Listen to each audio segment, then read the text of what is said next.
Hello, my name is Jeremy, this is Red Means Recording, and today we're going to be talking about the Empress ZOIA. This is a modular effects and synthesizer pedal that is very cool looking, little grid buttons, and is honestly completely inscrutable unless you've spent some time with it. So there are already a lot of really great videos out on the ZOIA, but this is mine, and I'm going to be going over the super basics of the pedal. I'm going to show you the first 5 or 6 patches that I was making as I was experimenting over the last week, as I was really getting to know the ZOIA. So yeah. I hope this is cool. Before we get started, 2 things. The first, I have a vinyl. That's my first vinyl release, and I wanted to hawk it here on the channel. This is gonna have some classic songs, OP1 songs, the OP1 mixes. It's a split side with this other very talented person, and it's available now on Full Set. It's their first vinyl release. Let's see what it looks like. Check out the URL in the description. It's, if you like it. Second thing before we get started, I have old man hands, and I know a lot of you like to comment on my old man hands. It's not something I can do anything about, my hands look old, and they have hair on them. So if that's a problem for you, you can turn the video off. We don't need to talk about it. I know I have old man hands. I moisturize on a regular basis. So, fuck you. This is the ZOIA. You're like, what the hell is going on? Well, each one of these places that you can press on this grid is a place where you can put what's called a module, and every module does a different thing. There are a bunch of categories of modules, which I'll hopefully be able to zoom in here and show you. Interface, audio, control, analysis, effect, and each thing in here has a bunch of modules within it. The thing that's cool about this pedal is not only does it do audio stuff, so you can use this like an effects pedal, like, oh, I want to, set up a guitar patch with like a tremolo and a reverb. That's really easy. It also does control voltages within itself. So VCAs, LFOs, different CV processors, they're all here under control modules, sample and hold, rectify, all this shit. Tons of stuff. I have been getting to know it, and the power behind this thing is just astounding. Being able to modulate effects and stuff like that with CV values, follow envelopes, mangle CV, all that kind of stuff is really, really cool. Let me show you how to just get an in and an out going on, and maybe we'll add an effect in between. I got the Micro Freak over here. It's beautiful. Thank you so much. Right now we're in bypass mode. That's why it's red right here. So now we're not in bypass mode, and I won't get any sound. Isn't that great? No sound. Okay, so I want to set an in and an out. So I'm going to press up here, and I'm going to go to my interface modules, and I'm going to choose audio input. Now you have some options. You can name it, you can change its color, you can change whether or not you want it to be mono or stereo. I don't need to change any of this right now, so I'm just going to hit done. Now we have an audio input. I want an audio output. I'm going to click down here. You can click anywhere. I can put my audio output right here if I want, but I just kind of like putting them down here because then I can fill this area in with stuff. So interface modules, audio output, zwomp. I want gain control on this. And some of these options that you'll be able to select in here will add another light to the side here. Like if you add more options that you can press and mess with, you'll get another cell. So there's actually a third cell hanging off here that I'll show you in a second. I'm going to turn gain control on. There we go. And I'm going to hit done. All right. So my gain control is not even on page 2. It's just sort of in no man's land over here. The thing that's cool about the ZOIA interface is that even with it being really obfuscated and abstract, once you start to get to know it, it becomes incredibly intuitive. So for instance, if I select this module here and I want to move it so I can have that third control visible, I've just selected it. If I hold the up arrow, which is shift, and this thing, which is move, it's going to be like, where you want to move it? I'll be like, how about right there? And now it's moved. And there's my gain control that I was talking about. So that's great. We're still not getting any sound. That's because with the ZOIA, I have to connect modules. So I want to connect my audio input to my audio output. And it's as simple to make a connection as holding down the thing that you want to connect to the other thing and going like that. Now I have left. Now if I want right, I do the same thing on the right. Now I have basically what I had in bypass mode. Isn't that fantastic? Let's say if you wanted to add an effect in here. So I'm going to go down to my effects modules here after pressing on a place in the thing. And I'm going to select a reverb. I don't want that reverb. I'm going to select reverb light. Now here you can see that we have some options like 1 in, 1 out. I can select 2 in, 2 out, and you see how the lights increase because I'm increasing the number of connection points there. This is basically a mono signal, so I'm going to do 1 in, 2 out and hit, oh no, my aesthetic. How about that? Done. Okay, cool. So right now I'm having the completely dry signal sound between ins and outs. I can break this signal, and I'll show you how to do that real quick because this actually kind of confused me. I was actually accidentally erasing modules for a while. So if you have a connection made, when you click on where the connection is, you'll see where it's connected to, and this crosses over the pages that you can set up. You can have pages on pages and pages of modules. So when you're making complex patches, it's kind of a cool idea to spread out different things over different pages and connect them. That way each page is sort of like a focus thing, and you can name your pages if you want. I'll show you that in a second. So you can see that I have an input and output here. If I select this, hold it down, I get this, which is basically the I/O sort of like screen. And now if I hit up and delete, I've just deleted that connection. Same thing over here, blunk, blunk, delete. Okay, so now nothing's connected to anything else again. I want to connect that and that. So now we are going to, you'll see here, we're going to have audio into the reverb. Cool. Do we have audio out of the reverb? Yes, but it's not connected. So left and right outputs of the reverb, blunk, blunk.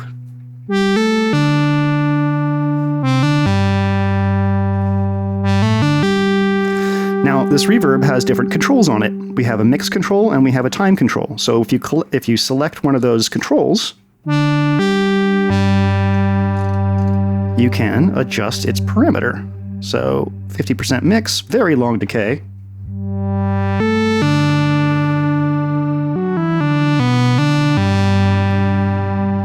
That's their light reverb algorithm. The effects in here sound really, really, really good. It's really kind of amazing.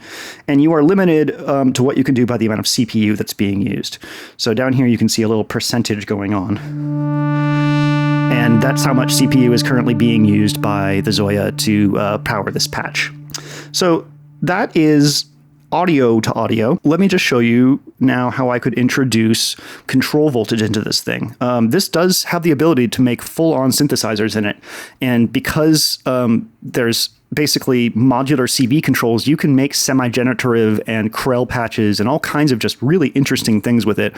I'm not going to show you how to do that in this video, but I will walk through some of the patches that I've created in that respect. I'm going to add a tremolo to my original signal here. So let me break the connection of these two things by doing this again. We'll still have our reverb going out to our main out, but I'm going to add a VCA, which is a voltage-controlled amplifier. It's going to be under audio modules. Now, there is a tremolo module in here, and that's great, but I want to show you how to do it with CV. So we still only need 1 in, 1 out, because this is basically a mono signal. So done. Now we have a VCA here. It's not connected to anything. Since we're going to want our tremolo to go into our reverb, we're going to select the pedal input, put it into our tremolo. We'll just do both like there. And you can see that these both can connect to that thing. So we're summing them into there. And then we're going to want our VCA out to go into our reverb. And remember, our reverb's already connected to the out here. Now, when I hit this, nothing's going to happen, because if you go to the controls of the VCA, you can see the VCA level control is at 0. So the VCA can be used as like a basic volume knob, right? Like if I turn this up, we'll get more volume. I want this to be modulated by a LFO. So I'm going to go into control modules after I selected where I want that LFO to be. And I'm going to pick LFO. And I'm going to go down here to the waveform, select sine, and swing control I don't need. Output 0 to 1, that's fine. Input CV control. So you can actually send CV to an LFO, which is pretty cool, especially when you're dealing with LFOs as clocks for sequencers. And the rest of the stuff I don't really need. So I'm going to hit done. Now, you can see our LFO is showing its LFO-ness by doing a little blinky. That's cool, right? Good little blinky LFO. So I want this LFO to modulate the VCA level control. I'm going to select the LFO output, and I'm going to select the VCA level control. Now you can see they're blinking together. That's because the LFO is sending CV value to the VCA. Now, if I go over here to my LFO control, I can click this knob here and select a few different options. I can select milliseconds for the LFO rate. I can select BPM for the LFO rate. And if I set this up in a specific way, by the way, you can re-edit a module by clicking on it and hitting up and edit. And now if I go in here, you can see that the input for the LFO can be set to tap. And I'll just set it to tap, and I'll show you how that works in a second. So if I play this now, you can hear that we have a tremolo. Now, I set my LFO to tap, so I need to send that something to tap. So I'm going to go to my interface modules here by selecting down here, interface modules. I'm going to select UI button, and I'm going to go down to CV output enabled. You can see that added a CV output to the thing. I'm going to go up to hit done. Now, you can see that I can do this. And when I do that, I'm sending CV output out. I'm going to select the CV output here. You can say CV out. I'm going to connect it to the input of the LFO tap control. Now, watch what happens when I tap. I can, through 2 taps, select the rate of that LFO.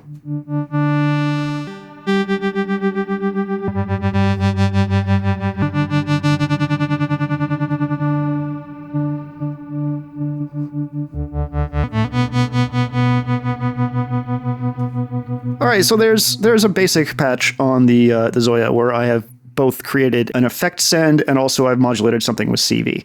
I've already been talking here for 20 minutes, and this was supposed to be a sort of brief intro before I showed you my patches. The ZOIA can get complicated, and it's complicated to talk about sometimes. It's complicated to think about sometimes. I bought a pad of paper to start writing my patches on because unlike, let's say, the mod duo, which I showed off in another video, everything you do is right here. And the advantage of that is that you don't need a computer. You can sit here and just mess with this thing for hours, which I have. And it's amazing because you start thinking about things you can connect and blah, blah, blah. But when you start getting into multiple pages of stuff and you forget where something's connected and you're trying to like figure out how many levels of CV you've just sort of like added to the soup, and you're trying to figure out where something just went horribly wrong or horribly right, and you want to duplicate it, etc., things get complicated. It's not like having a modular synth in front of you where you just trace a cable and you can figure something out. That said, this thing is incredibly powerful. I'm really impressed with it. And let's go over some of the patches that I made because I think that'll show off more of the sound and what it's capable of. Okay, so the first patch that I made is called Beach Delay. And here's what our dry signal sounds like.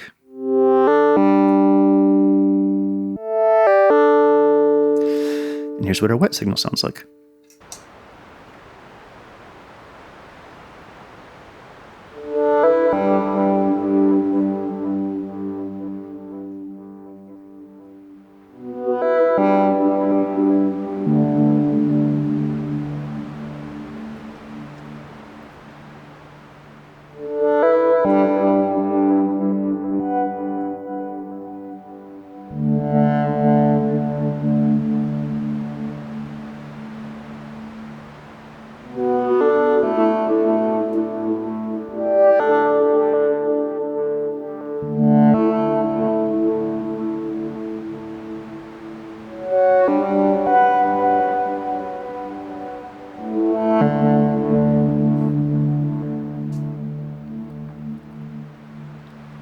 So what's going on here?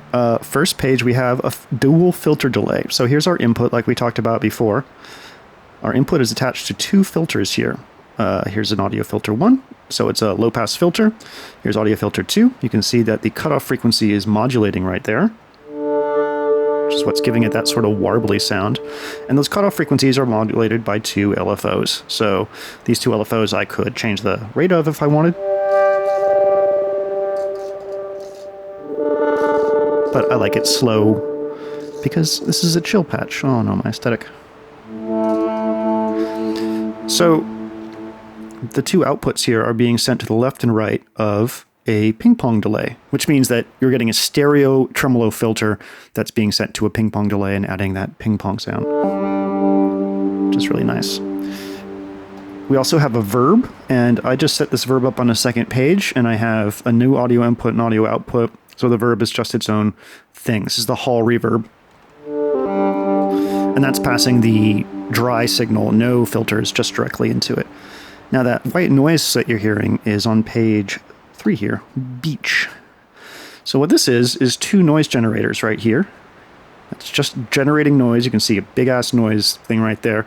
Each one is going into its own tremolo. I'm just using the straight-up tremolo thing here, which doesn't need LFO to modulate it. They're set to different rates, so you can hear them tremoloing, volume modulating left and right, which kind of gives the sense of almost like being at a beach. And then those are both going into their own filter, which is set to, take off some of the high end. This is what happens if I turn that all the way up. So you could modulate those with their own LFO if you wanted to, which would be kind of cool. Just wanted to make something that was, an effect, but also added sort of a vibe to it.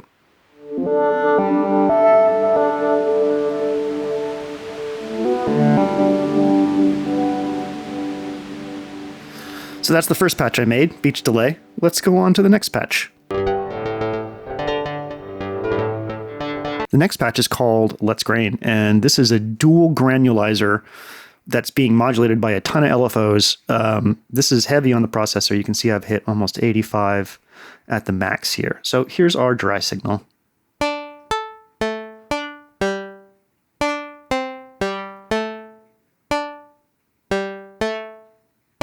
Okay, and here's our wet signal.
You have the audio input going into a granular plugin right here.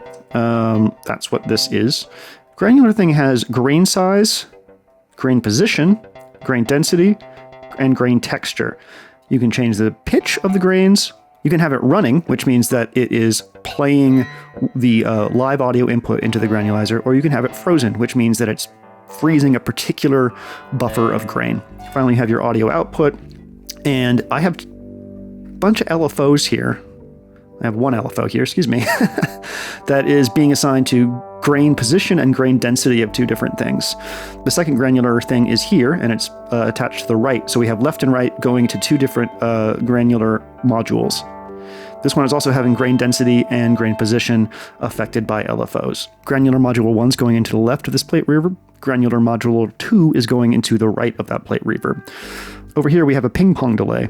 And if I click on this input for that, I can see that I'm having the plate reverb's output go into this stereo ping pong delay, the output of which is going to our audio output. So audio goes into 2 granulizers. Those are being modulated by LFOs. The left and right granular module are both going to a reverb, which is then sent to a ping pong delay. So one more time, here's our dry signal. And here's what happens when we turn it on.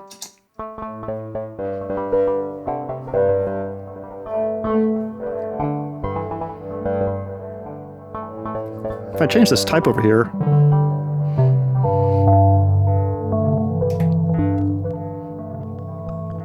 I can radically change the mood of this. Just instant soundscape. I really, really like pushing pedals and effects to just turn the simplest signal into something that's completely filling up the sonic space.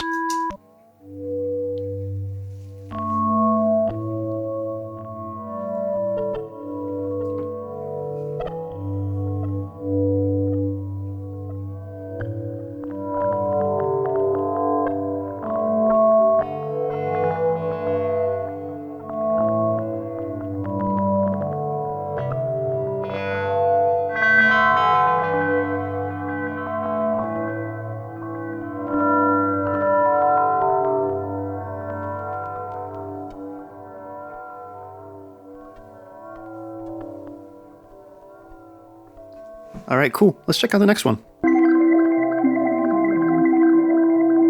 This next one is called Loop Forest. And before I play, I'll play the dry, which is playing right now.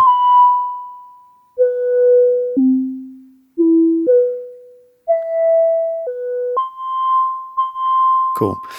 This is 4 loopers that are all being driven by LFOs to reverse and re-trigger and do all kinds of things. And over here we have a VCA mix section where all the loopers outputs are being sent to 4 different controls that I can just click on and adjust the level of independently. So I'll start them all at once and then turn them down. Actually, you know what? Here, let me turn them all down. So now you're going to only hear looper 1. So let's go ahead and play. There's our dry signal. Let's make it wet.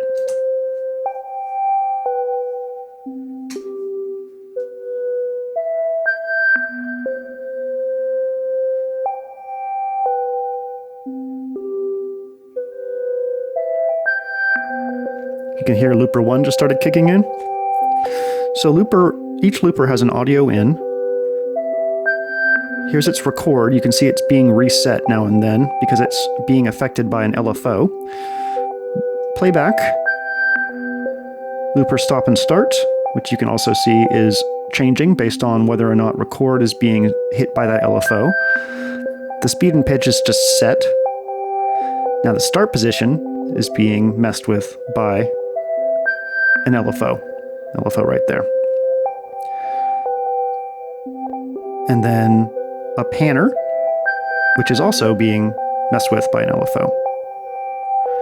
So that's one looper. There's 1, 2, 3, 4. And each one's set a little different. So let's start bringing the other ones in.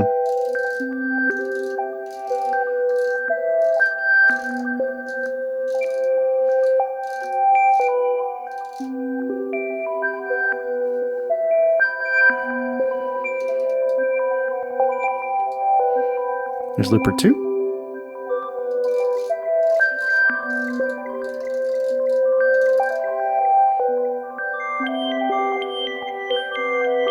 Looper 3. And looper 4.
I have a feeling this is going to be a really long video because I really like playing these patches.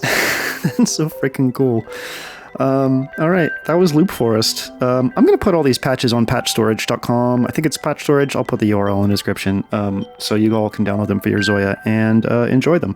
I will want to point out that I'm at 90% of my CPU here. I did find myself hitting the CPU limit a lot with the ZOIA, and that's unfortunate. You know, I think that for instance, like the Mod X Duo, whatever that thing I showed off the other pedal, has a much beefier processor in it. And if there was a beefier processor in this thing and I could just sort of like go a little bit farther with it, it would be freaking amazing. But, you know, limitations breed creativity, so whatever. Let's go on to the next patch. Oh boy, here we go. So this is where things start getting a little weird. I wanted to start making some sort of synth patches. I was like, okay, well, I've done what I kind of want to do with granulizers and loopers and basic effects. You know, I'm a synth player, not a guitar player. If I was a guitar player, I'd probably make some, you know, guitar patches on this thing that would sound a certain way. But I was like, all right, I need to dive into the synth stuff in here because I think there's a preset on here by the Flashbulb, Ben, of Ben and Gear, that is this beautiful generative sort of like chord / arpeggio thing that I used in my electrician's watch video that just fascinated me. I never broke it down, but I was like, I want to try to make something like that. Again, because this thing does CV, the world is your oyster in terms of plugging stuff in. You are limited to CPU. That's kind of it. So this is my first bad synth patch. I don't know if I'll be able to break this down for you, honestly, but I am going to let it play for a second, and you can just hear what I came up with.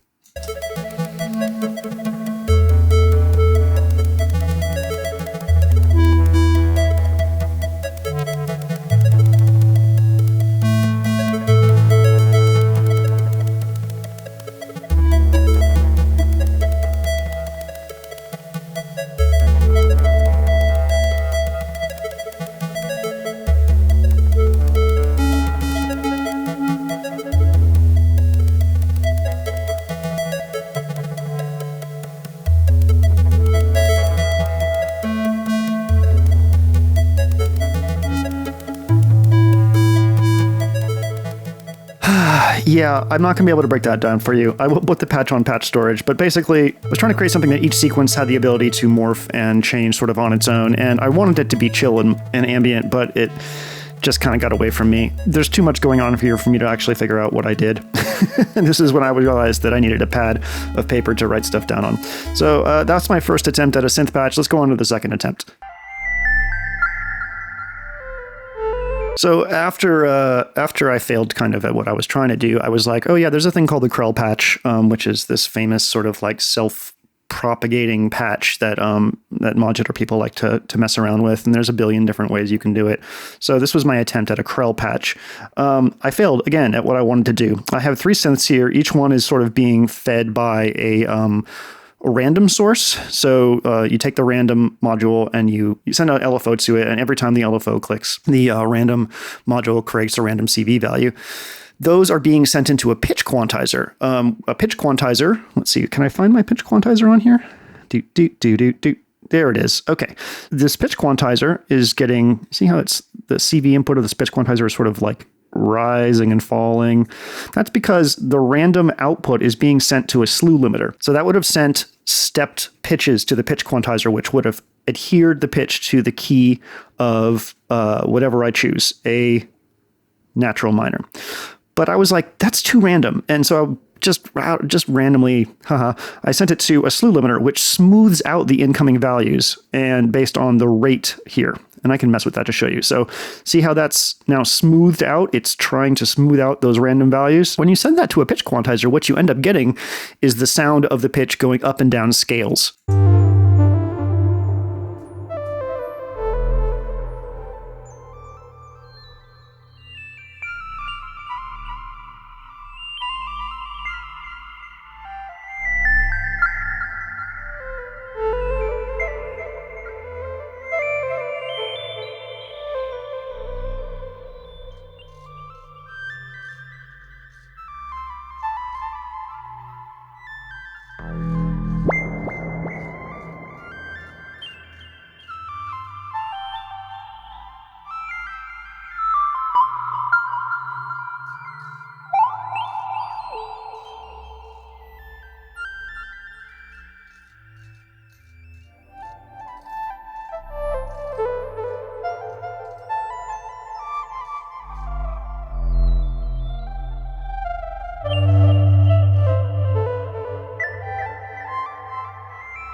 So again, not an amazing sense of musicality from that. And I'm still trying to wrangle in my head how to make musical randomness. So far, the best luck that I've had has been with loopers and granulizers, but I want to figure out how to do so in the ZOIA. And I'll figure it out. It's a journey. Let's go on to the next patch.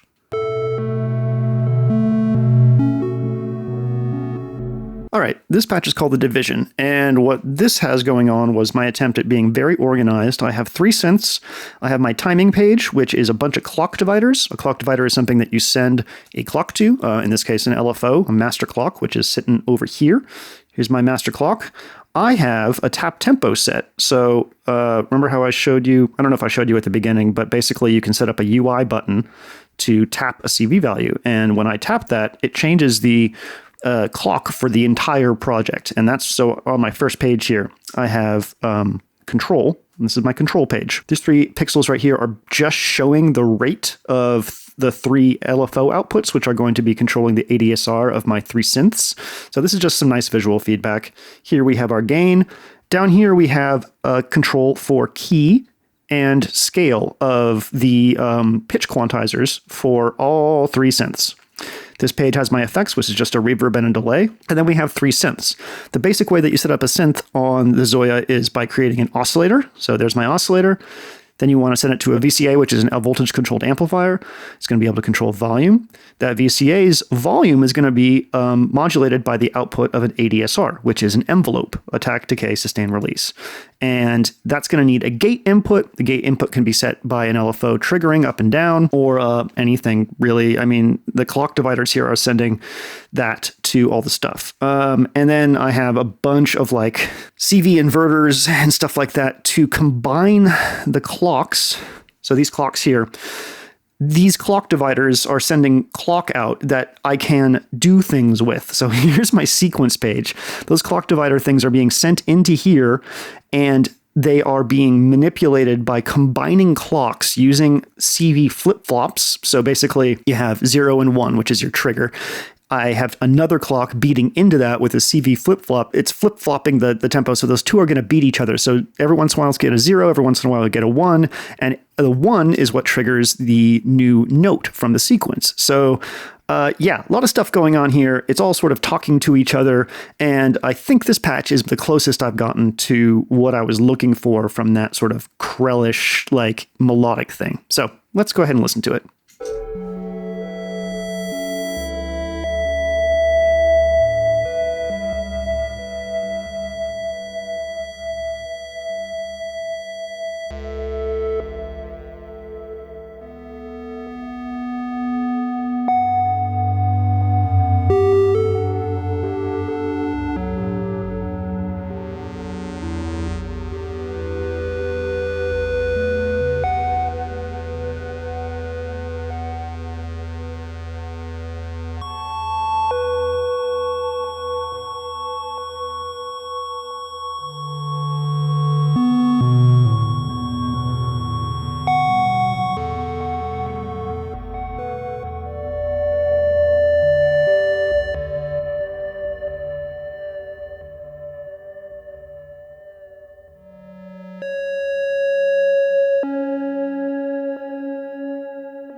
So that's the farthest I gotten with synth stuff, the division.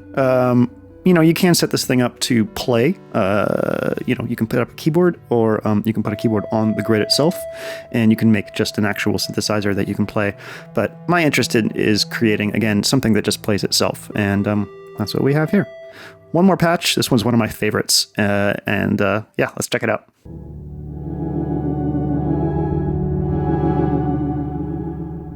So here's my last patch to show off to you. This is called Ocean Shifter.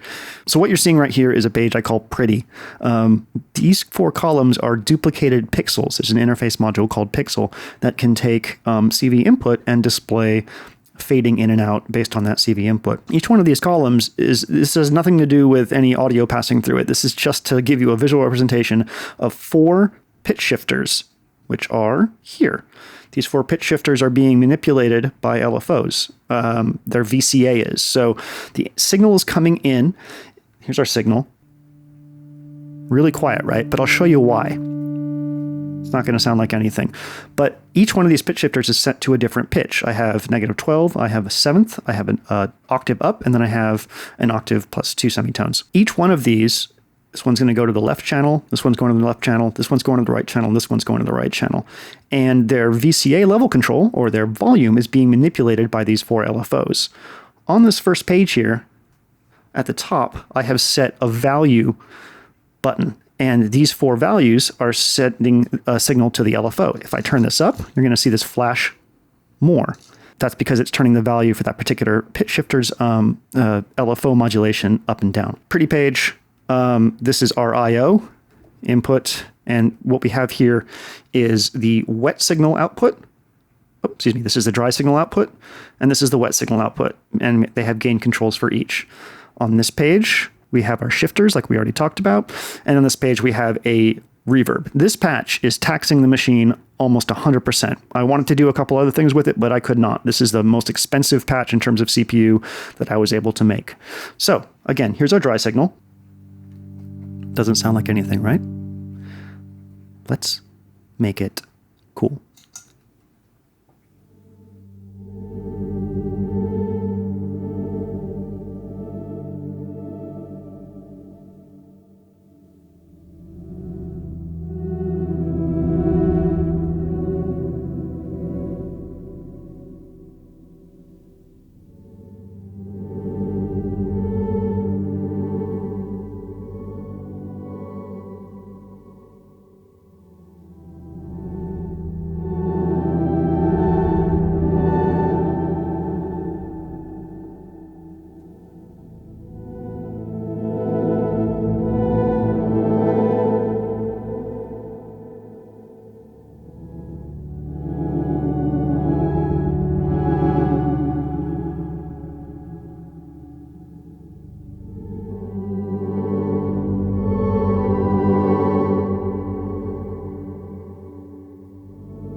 Four pitch shifters, 2-pan left, 2-pan right, each one being modulated by its own LFO with control over it and visual feedback. The ZOIA is an amazingly powerful imagination box of craziness that I'm just beginning to wrap my head around. And damn, Empress, nice job. Holy crap. Yeah. I just love it. All right, cool. Well, that's enough, right? My name is Jeremy. This is Red Means Recording. Thanks for journeying with me down ZOIA Lane. If you want to see people talk about how this box actually works properly, watch Cuckoo's video or some of the other videos. I'll probably link in the description because they were instrumental in helping me out figure out how this thing works too. This is Red Means Recording, and I hope you have a wonderful day.